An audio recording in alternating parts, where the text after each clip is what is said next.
got a couple questions, some introductory questions that we'll start off with.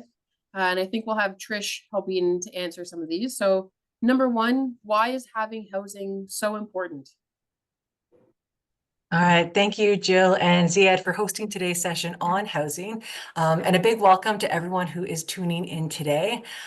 It is essential for all students who will be taking programs at our North Bay campuses to find housing that will allow them to get to campus to attend their in-person classes. So not only will it give you peace of mind that you know that you have a place to stay while you're attending Canadore College, you also need to have housing secured before you're able to register for your classes.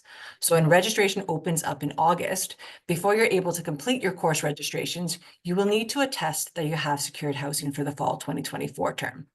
So if you have not yet secured housing, attending today's webinar is a great next step to helping you find a place to call home while you're at Canadore. And what are housing options for students who are going to Canadore College in North Bay? So if you're attending one of our North Bay campuses, so that's either College Drive, Commerce Court, or Aviation, you do have a couple options for housing. First would be living in residence, and Nicole is going to be answering some specific questions regarding residence at Canadore. And the other option is to rent or to find off-campus housing. So Panga is going to be joining the call, and she's going to be providing some more information about tips on looking for off-campus housing. All right. Thank you very much, Trish. So let's continue with residence questions. So the first question is, are there spaces available in residence, and when should I apply for residence? So applications for residence opened in February. So if you've not applied yet, you're behind. I can't stress that enough. There are a few spaces left in residence, but they are very limited. So if you're thinking about residence, please apply as soon as possible. You can apply at canadoresidence.ca and create an account within our portal. Please do so as soon as possible. If you don't apply soon, you might miss out on the opportunity altogether, and community housing is also limited. So just keeping that in mind, you don't want to wait into the last minute and not have a place to stay while attending Canadore. Next question, when is move-in day for residents, and how long do students have to move in? Yep, so our move-in days are Labor Day weekend, Saturday and Sunday, so August 31st and September 1st. More information will be sent out to students who've been accepted to residence in the coming weeks. So sit tight. That information typically comes late July, early August, along with your roommate confirmation matches. And you'll be able to select what time you want to arrive as well as which day. And then typically allot yourself about 45 minutes to an hour to move into residence. Reminder that you're only here for 8 months. If it doesn't fit in a Ford Focus, you don't need it. I promise all of the furniture is included, so you don't need a U-Haul. And it just makes move-in day really seamless if you bring only the essentials. It's a warm, busy, hot day. Pack light. All right, next question then is, when will I receive an email with move-in details, and who should I contact if I haven't received an email? Yep, so we'll, like I said, be sending them out at the end of this month, and that will be your opportunity to select what day and time you want to move in. So that won't come for a few weeks now, early August. If you don't receive an email by mid-August, you can contact our main front desk email, which is info@canadoresidence.ca, and I can put that in the chat. Next question. Now you touched on this a little bit, Nicole, in your previous answer, but what do students need to bring to residence? Do they need to bring furniture? And is there anything that's not allowed? Yep, so students do need to bring the basic essentials like a shower curtain. That's always forgotten. Their towels, their bathroom stuff, obviously their books and classroom supplies, clothing, bedding, things like that. But as far as furniture, we provide the desk chair, the bed, mattress, closet unit, everything like that. So really there's no reason to bring furniture. And again, move-in day is such a busy day. For the most part, we use the stairs to move in. The elevators, there's only 2 of them and there's 800 students. So it's a lot of stairs and you don't want to be carrying big pieces of furniture up there anyway. And that's why we furnish the rooms for you. As far as things you aren't allowed to bring, no deep fryers or hot plates, anything without an automatic shut off. All of our what to bring, what not to bring will also be sent out closer to move-in day as well, but it can be found in our rules, which is our residence living community centers that are on the website and that anyone who have applied for residence has signed off on through the application process. The deep fryer and hot plate thing is just for fire safety, but we do have full stoves in every room, so you don't really need to worry about cooking. We've got you set up for that. All right, and question about parking pass. Do you need to buy a parking pass for residents and on-campus parking? So yes, you do need to buy a parking pass. Information about residents parking passes will be sent out earlier in the summer because security typically opens parking passes up for residents, students early. Our lot does sell out, so make sure to look out for that. And if you do want to park at residents, get your ticket early. You don't need to buy a separate parking pass for your campus. So if you're attending aviation or Commerce Court or College Drive campus, whichever one your studies are at, if you buy the residence pass, it will also work at your campus. If you buy the campus pass, it will not work at residence. So it doesn't go the other way. So make sure to buy the residence pass if you're parking at both. Next up, laundry. So is there laundry services on site and how much does it cost? Yep, we have laundry in all of our buildings. It's done by a card system. So rather than having to need quarters, you just load a card with funds from your debit card or through cash. And then from there, you just tap the machine and it deducts funds from there. Laundry is anywhere from $1 to $2 for a wash, and then same for a dry. It just depends on if you're washing in cold or hot and for how long. Awesome. Can I receive mail in residence? Yep, so all students will have a small letter mailbox that they share with their roommates. And then if you get a bigger package to residence, we have an electronic system that scans in our mail, and then it will notify you when you have a package waiting for you at the front desk. All of the mail goes to the college first. So if you're expecting something quickly, like overnight, just know that the college gets it first. They sort the mail and then it gets sent down to the residents. So there is a 1 or 2 day delay there. So once the package has reached us and it's ready for you to pick up, the students will get a notifications from us, not from Canada Post. Can I stay in residence for just 1 semester and not the full year? So only if your program ends in December. So if you are looking to just stay from September to December, that must be how your program follows. If you're a student that's attending from September to April, it is the 8-month commitment for the full academic year. For students that are looking at programs with a January start date, we do offer the January start date through April.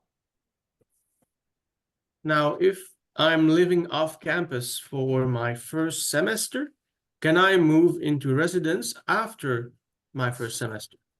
Yes, so even if your program starts in September, if you move off site, or if you're living somewhere else in September and then you decide, in December that you'd like to start in January back into the residence, that is an option for you. Just know that spaces are very limited. So your best chance at getting into residence is applying now and getting in for September. But there will be some spots available come January, just depending on how many students' programs end in December, and then they move out and backfill the spaces from there. And can I cook food in residence? Yep, so all of our rooms have full-size fridges, so not apartment size, actual full-size fridges, and then an oven and a stove. So we've got you covered for cooking. And obviously, if you want to have a meal plan, you're welcome to do so, but a lot of our students will choose just cook in residence. Awesome. Next question. Can we have pets? No, pets are not allowed in residence. no pets. We are a pet-free facility. What about guests? Can we have guests at residence? Yep, so we have a full guest policy.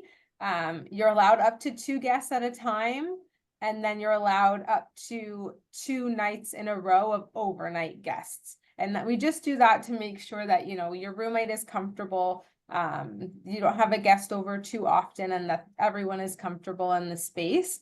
And if you ever need, you know, a group project where there's a third person you need to sign in the middle of the day to complete that, then you just speak to one of the managers and you can get special permission that way. But yes, and the guest policy is written in full in our residence community living standards if anyone has any additional questions about guests. Now, how do I get to the residence from the Pearson Airport, which is in Toronto? And the other part of the question is from the North Bay Airport. Yeah. So if you're flying into the North Bay Airport, it's pretty easy. The North Bay Airport is only about 10 minutes from the residence. So when you land, there's multiple cab companies in town that you can just call and they'll bring you over to the residence. It's less than $20 typically, and that's straightforward. If you are landing at Pearson and not connecting back over to North Bay, then there are some shuttle services that you can book ahead of time to hop on from the airport, and then they do stops all along the road up to North Bay. But those are not affiliated with Canadore. You can find them online, like Northern Airport Service, Check My Bus, things like that. But that's up to the student to organize for themselves, and the costs for those are all on those various websites. In residence, are there fitness facilities for Yep, students? so in each of our buildings, we do have a small cardio room.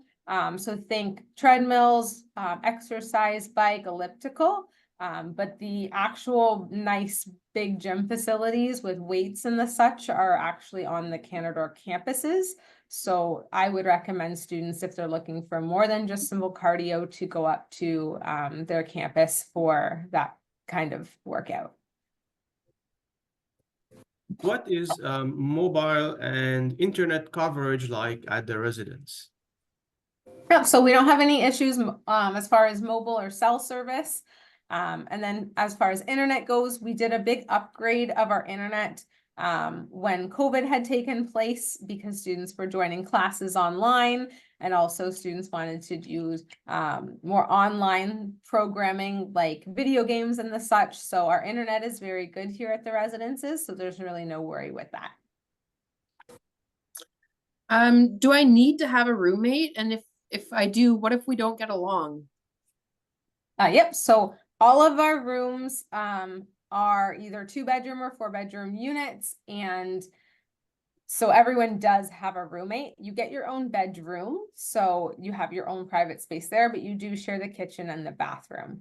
If you don't get along with your roommate, the first step is to talk to your resident advisor. So they're the person on your floor that's an upper year student and there to provide support and guidance.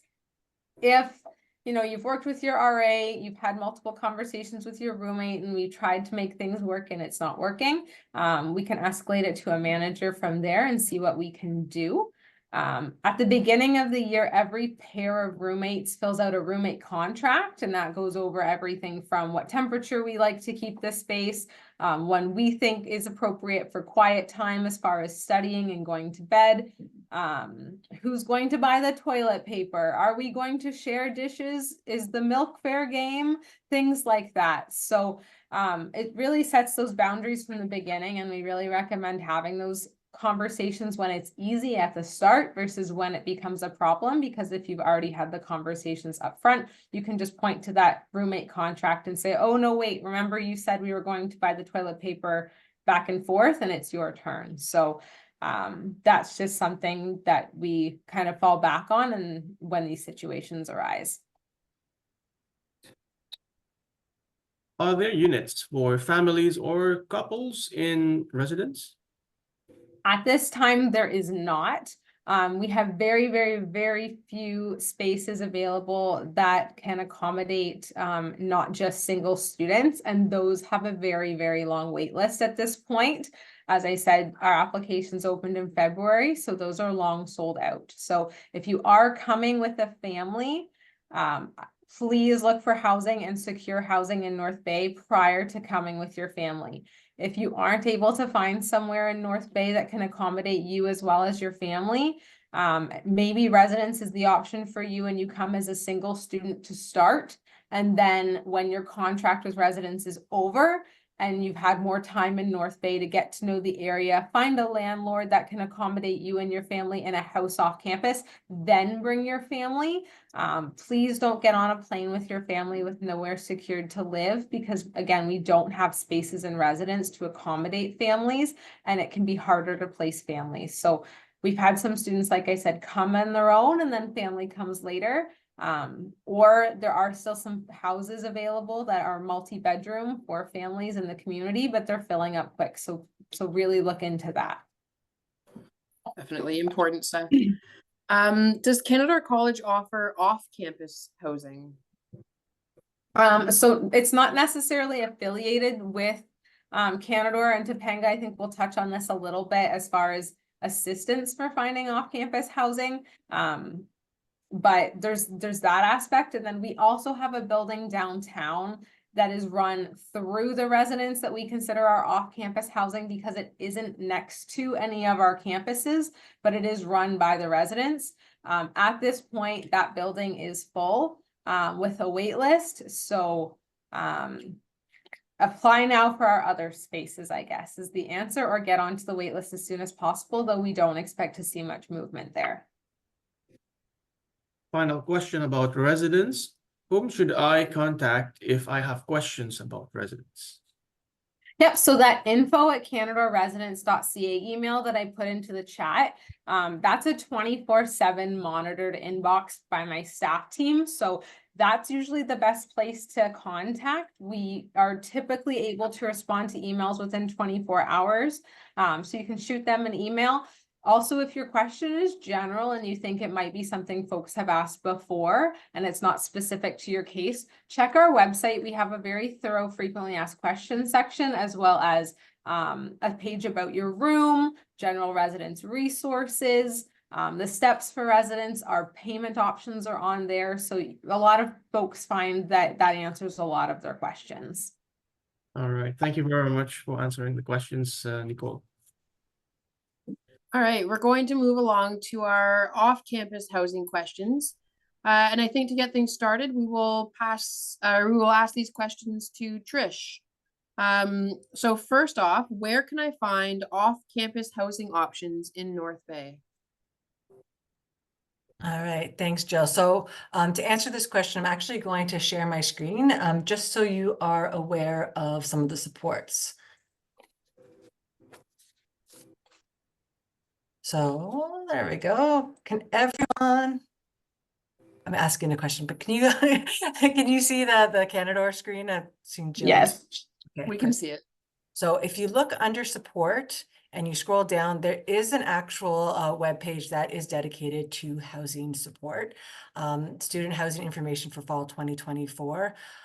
There's lots of different resources on this webpage. The one I want to bring you kind of to focus on right now is where you can look for the housing. And what we have is any student that's attending the Canadore College can actually look on placesforstudents.com.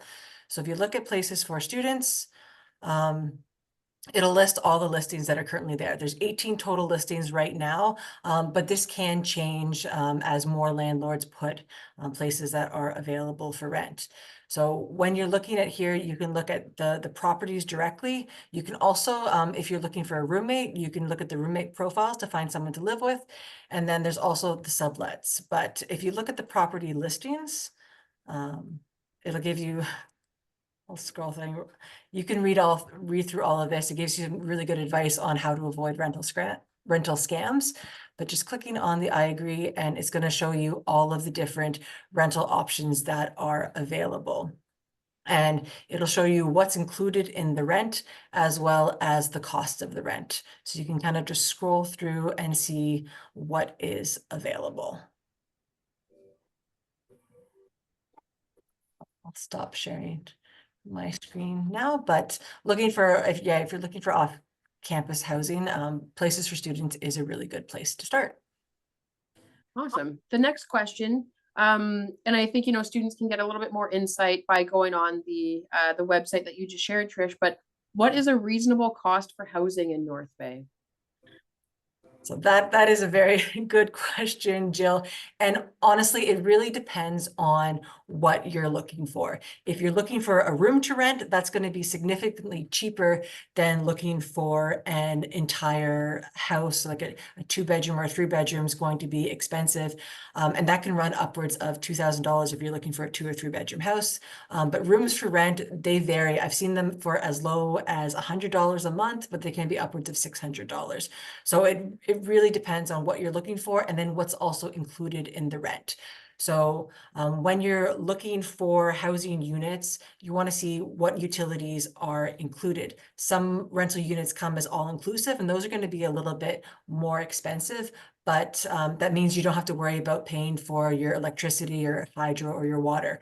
Sometimes utilities aren't included. So in addition to your rent, so say your rent's $500 a month, then you might be paying even an additional $100 to $200 in just utilities.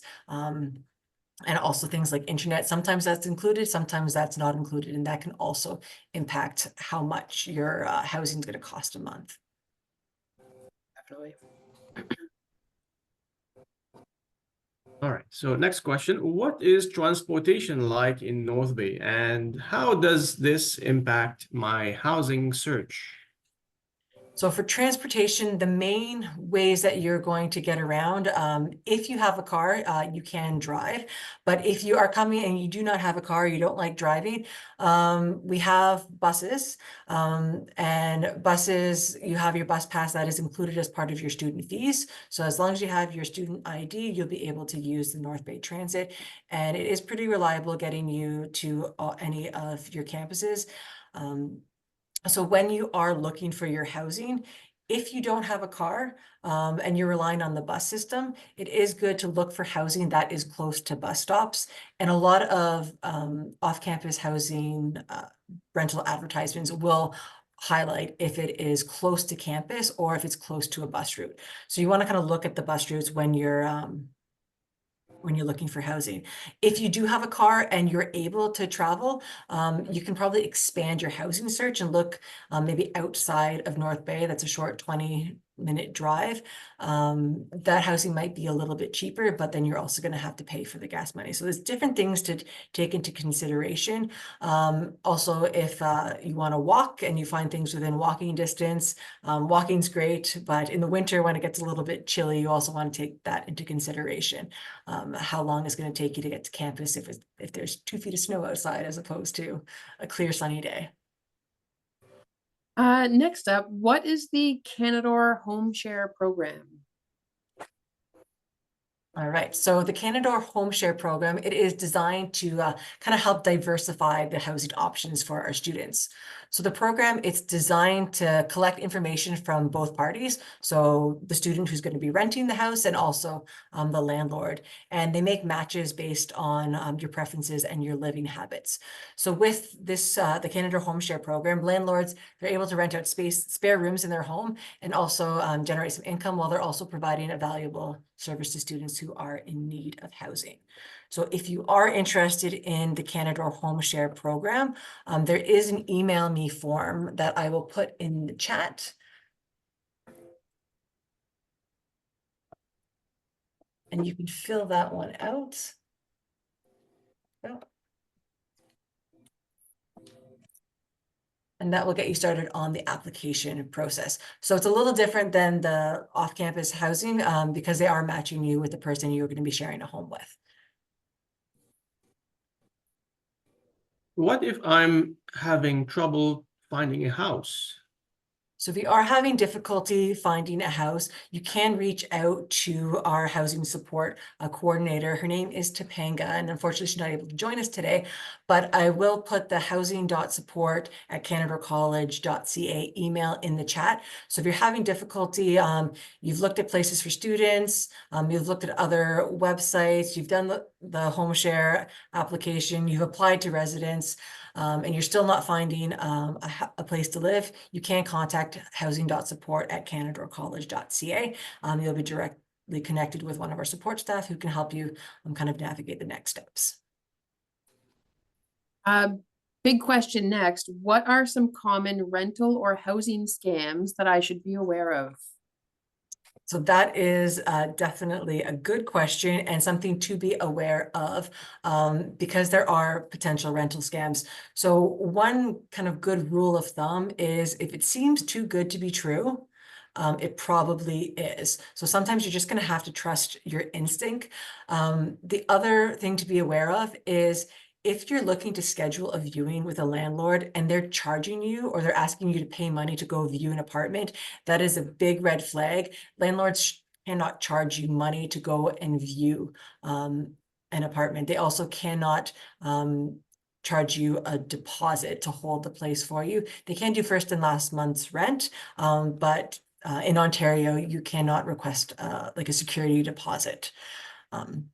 So those are some of the key things to look for. But yeah, if it seems too good to be true, or if you email someone and they email you back right away saying the apartment's yours, they don't ask for references, they don't ask for any information, they make it really easy to secure the place. That's definitely a red flag. You might want to look at some other apartments or availability. And a final question here. What are some tips for avoiding a rental scam? Okay, so there's a full list of tips on the housing support site. And then if you do places for students, before you see the housing listed there, they also give you some really good tips. But some of the essential ones is avoiding cash transactions. So if you're going to pay your first and last month's rent, do it in a way that you can actually trace that payment. So don't give them cash, don't do Bitcoin or any of those kind of ways that you're not able to trace your transaction. Also, whenever possible, try to see the property before you rent the place. So if you are looking and you're out of town or you're out of country, if you have someone that you trust that's living nearby and is able to actually go see the place, that's also something that you want to do before renting it. You also want to protect your confidential information. So you shouldn't be giving out your credit card number. You shouldn't be giving out your SIN card or your SIN number. Those are things that you want to protect. They may ask for a credit score or a credit check, but they do not need, or landlords don't need your SIN number in order to do that. And the other thing, you always want to insist on a written lease. So if you're renting in Ontario, there is an Ontario standard lease that landlords need to use. And that just outlines all of the kind of roles and responsibilities and rights of a tenant and the landlord. So you want to have a written lease. You want to make sure that when you're signing the written lease, whenever possible, do it in each other's presence. And then you have a copy so you know that what you signed is actually what is there. And then the other little tip is ask questions.